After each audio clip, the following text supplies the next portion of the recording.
Chapter 32. Now or never, Nock's voice signaled over the ship's comms. Vomend craned his long ears upward as he glared at Vos. We need to suspend operations, Vos. Recall our outbound units. Quinlan was at a loss for words. Vomend, we don't even know if we've made any progress. Besides, the interference we're already experiencing may render that impossible. We will make precisely the progress we intend once Nock fires the prototype. Reducing the enemy's numbers is the only function we serve, do not forget. Vomend responded without hesitation, his small eyes returning to the hollow image they had not left since decanting the mobilized units. Its lazy refresh did little to combat the intense interference from the storms they found themselves within. I will concede that to you, Vomend, but we need to offer what assistance we can to the Togruta and her party, at the very least provide them a way off the planet. Vomend turned from his position, his ears turning downward as he locked his gaze upon Vos again. And what of your insistence upon being planetside yourself, Vossi? Your determined plea to face Vader? Quinlan Vos didn't answer immediately, but refused to turn his gaze from the intense Lannik's eyes. He chuckled to himself as he stretched his mind out through the Force. The apprentice has become the master, Vomend. I will not be needed, he said, his smile refusing to wipe itself from his expression, but they will need our help. Vomend considered the comment thoroughly, completely understanding that he understood nothing of substance in the context. He shook off the mental dead end and focused on the tangibility of the present, which we cannot provide if we have yet to work out a seismic aftershock of a routed oscillation discharge, Vossi. Vos nodded in agreement as he eyed a subsidiary tactical screen inset to the holotable. I understand, Vomend. Do we have time? The Lannik found reason to chuckle as Vos asked the question. That's always the question, isn't it? He composed himself as he transitioned flawlessly into his serious norm. We will make the time, he said, shuffling his diminutive form toward his tactical officer. Quinlan was only half listening as he stretched himself back into the tether of the Force, reaching deeply into the fabric of his senses. He wanted desperately to revisit the images that had fleetingly breezed through his conscience so willingly, a triumvirate of individual experiences that ebbed and flowed collectively within the confines of a central whole. He had never experienced such a substantial connection, not even 20-plus years prior when the Jedi were at the zenith of their numbers. Quinlan offered his past to his subconscious for deliberation, as he had never sustained connections, but could not dissuade himself from drawing comparisons to Ventress. Yes, it was like that, he answered himself, the doubt ringing through his mind. Vossi? Vomend shouted again, finally catching the old Jedi's intention. You with us? Quinlan wouldn't dare hide the smile that stretched across his face regardless of circumstance. His thoughts rang through the infinite to reunite his mind with his memories. I am always with you, Vomend. What have you? The Lannik stared at him awkwardly before shaking his squat head. We will not have time to recall every unit but those close. We will notify those units on the fringes to power down completely until our return. Our return? Vos lost his train of thought as reality forced its way back thoroughly. Vomend blew out a breath. This is why you don't lead, Vossi. You cannot keep your head straight long enough to hear a conversation through to its entirety. His ears downturned almost entirely as he spoke, and Vos knew Lannik's annoyance. We are going to have to relocate and don't have much time. Nock is already engaging. Vos turned fully toward the transparistile canopy, watching as the chaotic swirl of browns and yellows gave way to the austere blue of the upper atmosphere, and then finally the blackness of space in lower orbit. Relocate indeed, he thought to himself, knowing the Lannik was taking proper cautions, but surprised nonetheless. This is indeed why you lead, Vomend, and I do not, he finally responded, dismissing the man's comment as it was given. Quinlan crossed an arm over his chest and rested the other upon it, lifting a finger to his chin as he slowly approached the canopy. His memories, once retrieved, always danced ceaselessly through his conscience, reliving the final bond he had ever shared as profoundly as he did with another being. He could still smell her in his nostrils, her voice whispering in his ears. He could still feel the silky fibers of her hair as they slid through his fingers, and the delicate softness of her lips when they had kissed. He knew there would never be another like her, so he had never dared to prove himself wrong. Quinlan still loved her with all his heart. The memory triggered another, more recent, as he thought upon the improbability of the man who had so recently adorned the white plastoid armor of his imperial garrison, finding his path toward love through avenues that would seem impossible. Kala had always been steadfast in her solitude, only taking on the boy because she had foreseen it.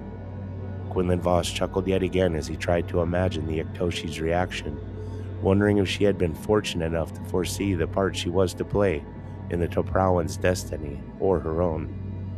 But that personifies what we are fighting for at its core, he thought as he placed an open palm on the cold translucent metal.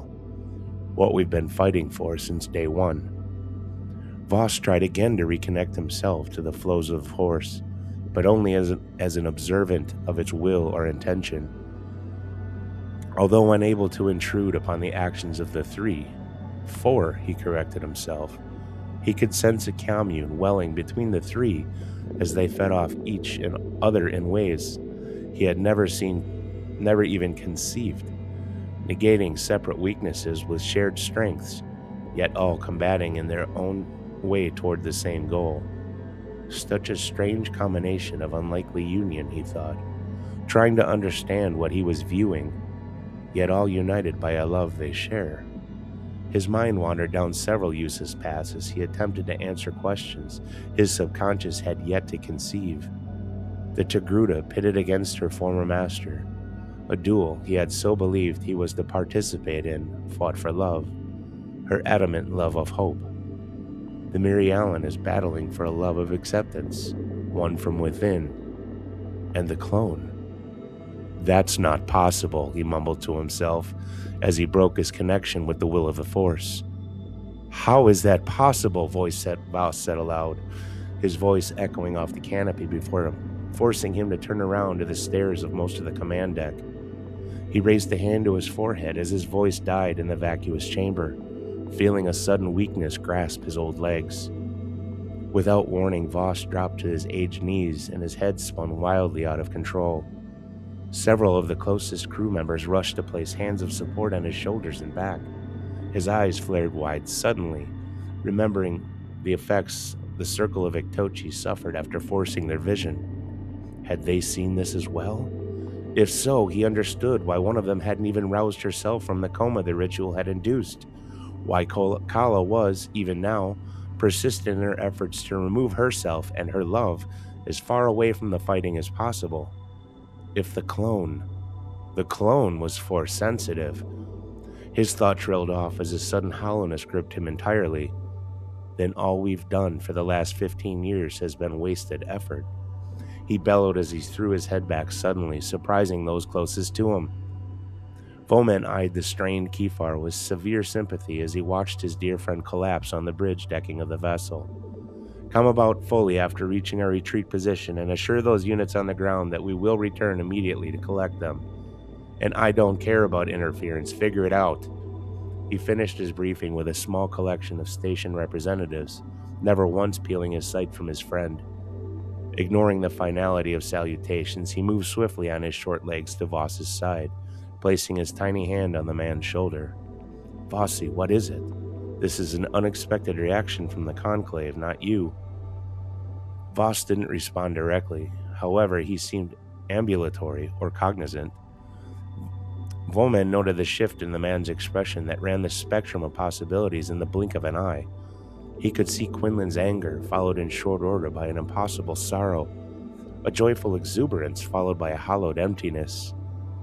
I do not understand, my old friend, Vomend began again, swatting away the hands of others who had come to offer their support. He turned to those who had rushed to Vos's side and adopted what he thought was his most sincere expression. Your concern is noted, people, but we are in the middle of an active endeavor. He paused suddenly, staring up and into multiple sets of concerned eyes. We have a job to do, he concluded, turning his attention to the Jedi as he waited for and listened to the shuffling of retreating footsteps. He leaned closer to Quinlan's ear. "Vossi, whatever it is, this isn't the place. Come with me," he offered hushedly, extending his hand for the man to take. Quinlan Vos rocked forward a final time as he blew out a breath. Extending a leg forward, he reached for assistance and followed the Lannik toward the rear of the command deck again. A recessed seating area set in behind the holotable was discreet enough for hushed conversation to remain private. As Vomend assured himself that Vos was at least comfortable easing back into the seats, he positioned himself directly in the man's field of view. "Vos, you understand the detriment scenes like that can cause." He paused, struggling with the vast departure of character he felt was necessary to convey the sentiment the band would respond to. "Apologies, my old friend. Sita is usually here to handle such matters. In her absence, I will do my best." Quinlan seemed to nod as he dropped his head forward into his waiting palms, elbows resting on his knees. "I do understand, my friend," he whispered softly in return. "Then help me to understand what would cause such a scene," Vomend whispered in return, doing his best to remain focused on the man before him despite the whirl of activity behind him. "I cannot find the words, my friend," Quinlan struggled, stammering as he tried to phrase the intricacies of the Force itself to the Lannik who understood military tactics and strategies primarily.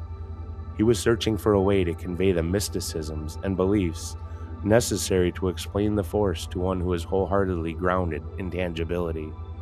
"Try me, Quinlan," Vomend responded to Quinlan's swirling chaos of thoughts, surprising Vos enough to lift his head in confusion.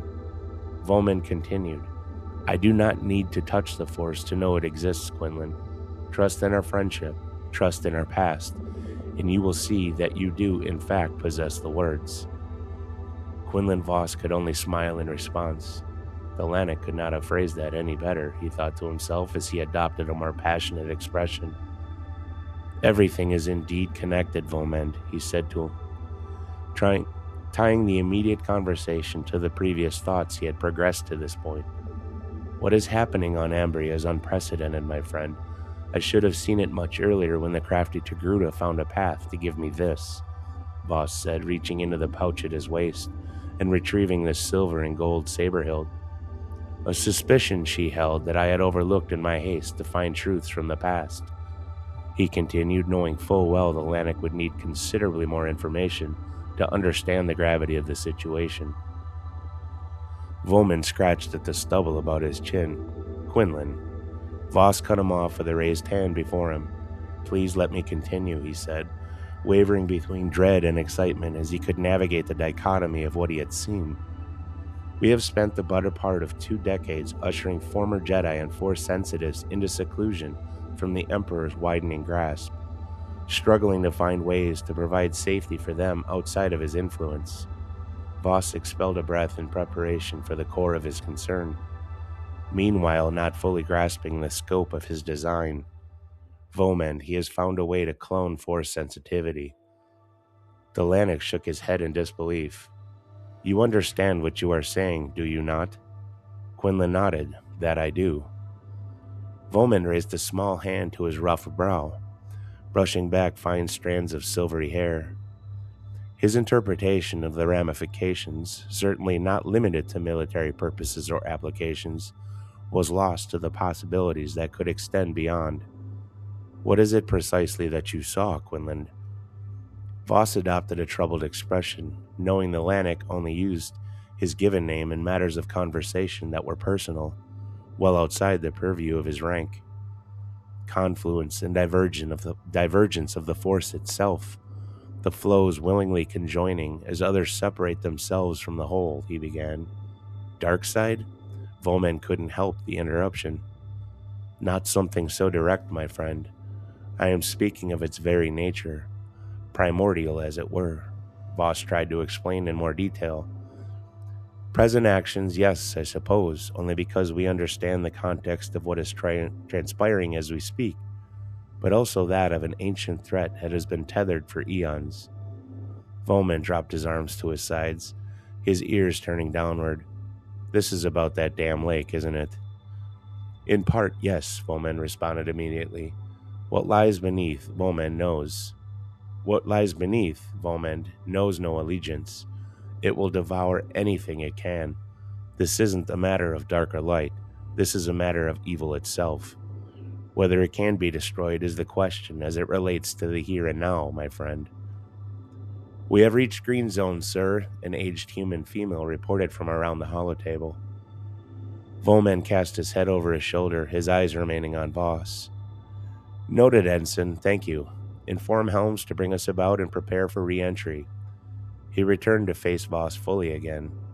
Of your earlier conclusions, Quinlan, Force-sensitive cloning, what does that mean?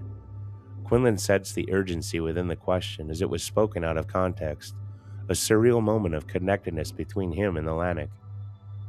Honestly, Vos paused for a moment, trying to weigh the enormity of the answer within the purview of his own imagination, his own insight. Everything, or simply nothing, he thought. Vast armies of force-sensitive soldiers, numbers dwarfing the height of the Jedi's power, Vomend. Vomend simply shrugged as he quickly measured his knowledge against both his memory and logic. More than 10,000 is hardly vast, Quinlan, even measuring the effectivity ratio of 10, even 20 to 1. Quinlan Vos was prepared for the statement, a position few could have claimed, even those surviving Order 66. A thin smile stretched across the Kifar's face as he prepared to unveil a truth few would have ever conceived. A common misconception that, I may add, is prophetically proving itself on that planet's surface as we speak. He began, pointing a finger toward the forward canopy. There is a reason Palpatine overran the temple on Coruscant, first and foremost in his efforts to satiate his agenda 2 decades ago. But he could only manage to uncover what was left for him to uncover, if you follow. Vomend raised a hand. Quinlan, there is no way the Jedi could have prepared themselves for that level of manipulation or treachery. No. Prepared for that circumstance specifically? No, you are correct. Jedi records were always complete, in order, and uniformly direct, Vos responded, rising to his feet as he approached the rear of the holotable, its emitter displaying the orbital movements of friend and foe alike, continually refreshing itself to retain new information levels by the second. They reflected precisely what was reported, Vomend. He turned to face the Lannik, finding the diminutive man raising a questioning eyebrow, his ears twitching slightly. Think more like 4 or 5 times what you consider fact, and you'll begin to comprehend the gravity of this conversation, Quinlan relayed, raising both hands to his forehead, as what was currently transpiring overshadowed what he had admitted as a mere fraction of possibilities. Let me work on phrasing this another way, my old friend. Assume that the Emperor has perfected the ability to clone force sensitivity. The Republic's clone army surprised everyone, including the Jedi, when it was revealed at Geonosis. An army numbered hundreds of thousands. That army, my friend, that took 10 years to develop, grow, if you will.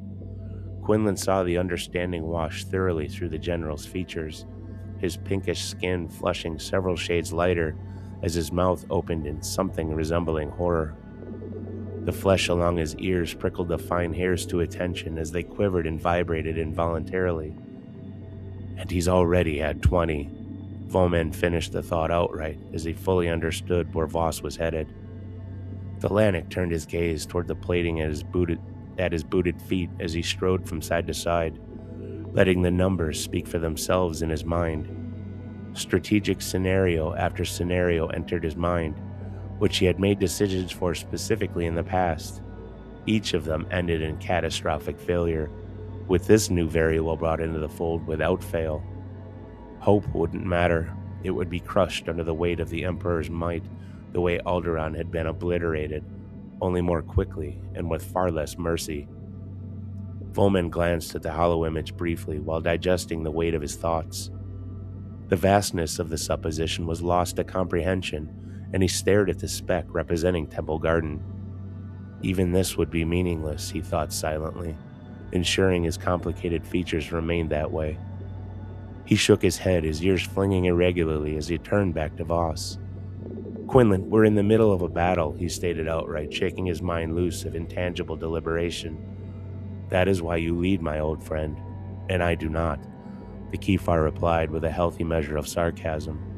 His wry smile pulled at the wrinkles around his eyes, rendering his features almost unreadable to the Lannik scrutiny. Speaking of, Vomend began, but then quickly trailed off as he ushered himself around the holotable and toward his signals officer. Quinlan only stared after him without interest as his thoughts consumed him. Quinlan Vos raised his head from the departing form of the truncated Lannik, his ears bobbing slightly as his pace increased around the holotable and out of sight. He knew the Testa General had more than enough to process now, that the Lannik wasn't in a mental position to comprehend the enormity of what had been suggested, but only for the moment. Vos could not ignore the chirping holotable, the thin blue lines delivering the entirety of the orbital chaos over Ambria to his purview. He ignored the vast array of colored geometry representing friend and foe.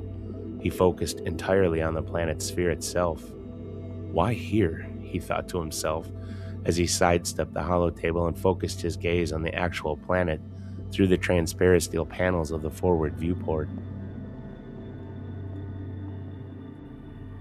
Vos allowed the peripheral view of the ship's crew performing their various duties to be consumed by the swirling, conflicting tones of the planet's surface. He let his mind connect fully with the natural force around him, noting again the confluence of intersection and conjoining flows as they pulled toward their epicenter on the planet's surface. Vos wasn't even aware of his forward advance until the tips of his boots felt the impediment of the durasteel framework of the viewports themselves, his hands absently reaching forward to press against the cold, translucent steel. A distant hum provided an audio backdrop he knew was not shipborne by any means, its deeply resonating tone registering both a foreboding sentiment and a plea for hope. Vos continued to watch with renewed interest as he poured more of his energies into the continuation of the developing melodies within his mind as they related to the fierce stabs of lightning he could see from his vantage 35,000 clicks removed from the center of the convergence. Why here? He said, adding his voice to his earlier thoughts. Ambria had meant little to anyone he could think of for decades, if not more. So why here? Why now? His mind trailed off down paths of its own, relentlessly searching for the answers he sought. He pulled his hands back, gently tugged at the fingers of the glove he wore in his right hand, and pulled it off entirely. Pocketing the glove with his left hand, he reached into the pouch at his side with his right, instantly retrieving the gold-hilted saber. Knowing what to expect each time he brushed his fingers across its smooth surface now, he welcomed the images that flashed through his mind as much as he cursed that which he didn't see in them. Quinlan continued to come to the same conclusion every time he witnessed the final confrontation with Chancellor Palpatine, knowing there was only one alteration he would have made, or would he? Masters Kolar, Teen, even Fisto, Vos thought as he slid his fingers delicately over the cool metal. Masters of their saber techniques, the finest the Jedi could muster, stood no chance. Only Windu could establish what was necessary. This trail of mental exercise had surmised since he first touched the saber's hilt. But at what cost, my old friend? He whispered the question before him, no direction to the inquiry but that of the universe itself. My presence would have altered nothing, he continued, blowing out his warm breath against the cold panels, condensation fogging over the view before him. The hum reverberating through the back of his mind ceased suddenly, leaving Vos feeling a creeping cold and emptiness in its wake. You can't possibly know that, Quinlan, a voice whispered in conjunction with his thoughts, eliminating the empty cold as quickly as it had manifested. Nor does guilt become you, my very old friend. Quinlan knew the voice passionately. Obi-Wan. A chuckle quickly followed. Your path has not taken you from the core of who you've always been, Quinlan. Asking myself how this is possible would be a waste of time, I am sure, Quinlan responded in a mouthed whisper, mindful of his position central to the active crew members behind him. In conjunction with what I am sensing planetside, that is. Despite the doors being thrown open to an entirely new procession of thoughts, Vos finished. The questions, he decided, would wait for another time, knowing full well he was better served to conclude his current line of mental digression. Obi-Wan, you cannot begin to understand the intricacies of Master Windu's prowess, nor my own. He began, but hesitated momentarily as he closed his eyes and blew out his breath again. Not in some vain attempt to promote what I had become, but considering what I had to sacrifice to pursue both yours and the Council's agendas, you cannot know the malice that lingers upon your soul, the hate that cleanses hope from your very mind, the thoughts and rage that lie within your heart any time the dark side manifests itself. Quinlan was certain Obi-Wan could not ever have known. Master Windu understood it fully, my friend. The intensity of his hateful focus would have brought about the end of his oppressive empire before it had even started, if that same intensity had not blinded his trust in your former Padawan. Vos was certain the boldness of the statement would only be taken in the context in which it was delivered. Obi-Wan, I know that realm well, was almost lost to it myself. He felt the sting and threat of tears pulling in the corners of both his eyes as his mind focused exclusively on the well-cultivated memories he intimately held of Asajj. If not for her and you, my friend, my history would have been read much differently. Quinlan, do not waste the time you have now to venture down paths that could not be further from your current objective. The whisper paused suddenly, and just as suddenly resumed. It is my turn to say that I understand where that fruitless venture can lead, a position I would wish for no one. Vos opened his eyes as Obi-Wan's whispered advice echoed into extinction in his mind. Obi-Wan, Anakin's apprentice is planetside, and is Quinlan began, the whispered voice rushing into his mind once again. Do nothing, Quinlan. Do nothing to interfere. She has already ignored my advice regarding Anakin's destiny, and now the galaxy's fate lies in the balance. Although mindful of the statement, Quinlan knew that Togruta's intentions couldn't be farther from Obi-Wan's perception. I do not think you understand at all what she is trying to achieve. She is facing Vader as we speak, but through no fault of her own. It is this planet, Obi-Wan. Why here? There was nothing but silence as his question resounded through his mind. To speak nothing of the target she has become, if even to herself it seems. He continued in thought alone as he glanced down at the hilt in his hands. For a moment he felt a wash of embarrassment flood him to his core as his thoughts had solemnly retreated toward his lack of involvement. The associated guilt he wasn't even aware he harbored, or any other self-motivated guises so far removed from Ahsoka's purpose. Obi-Wan, why here? What does this mean? He asked in his continuing hushed tone, whispering the questions as he raised the hilt closer for his inspection. The hum returned its resonance within his mind, a basis tone to which he focused his will and intent as he concentrated entirely on any elusive connections the planet may yield to the actions upon it or the hilt in his hands that seemed to be central to an overall agenda he was unable to comprehend. The hum ceased as before. Nothing changes, my friend, Obi-Wan responded. If Windu lives, there is a reason he does not make himself known. The voice continued before its echoes faded once again. Quinlan thought through the statement as he stared off toward the planet. An eye, central to the calling and sway of the Force held, continued to swirl with visible movements, even from their altitude. A tempest of lightning arcing through its vastness, branching in all directions, backlit the plumage of brown and red dust clouds in a display of destruction, rivaling celestial powers. He felt it odd to draw the comparison about his connection with the Force, but knew even that was no coincidence. Obi-Wan, I know what I could have done in the past. What could I do now? Quinlan whispered, finding it more challenging to waylay the emotions that threatened to unhinge him, to drive him toward the unbalanced nature of his past. Quinlan, Obi-Wan began again, in a soft, gentle tone coupled with sincere passion. You have no reason to harbor guilt or remorse. Leave that for those who truly deserve it. Look around you. You have been giving of yourself since the fall of the Republic, Quinlan, even when the strongest among us had given up hope. If not for you and your efforts, those around you would not have found the hope they needed to find the courage inside to follow you still. For the first time in his life, Quinlan Vos was genuinely speechless. His mouth opened soundlessly, the wrinkles at the corners of his eyes pulled downward as he fought the tears back from their threatening posts.